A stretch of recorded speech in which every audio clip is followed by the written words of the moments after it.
Fit to travel na umano si Senator Rodante Marcoleta pero mananatili pa rin nakakonfine sa Philippine National Police General Hospital. Report ni Vic Subitak.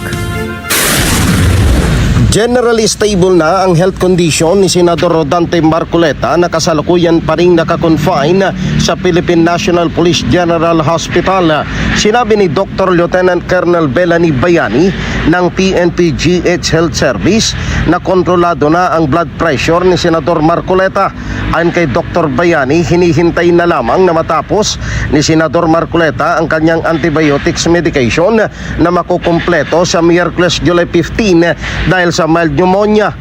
Doon po sa pneumonia niya na contracted beforehand pa na na-admit po siya sa amin.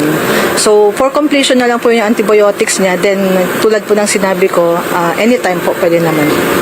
Nasa amin po kasi siya ngayon, so responsibilidad po namin siya ngayon, so titingnan po natin.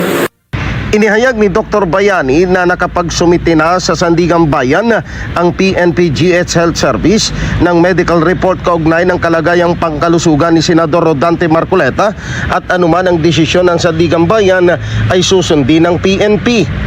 Antayin na lang po natin, hindi ko po masasabi sa inyo kung ano po yung laman ng medical reports po natin. Ang ano lang po ngayon is nakapagpasa na po kami ng updated medical report po regarding sa condition po ni Senator Marcoleta.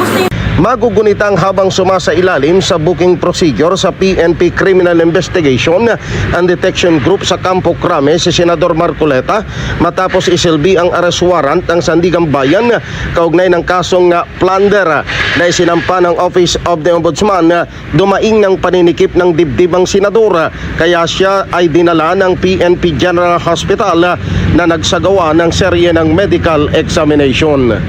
Vic Subitak para sa Mata ng Agila, matapang.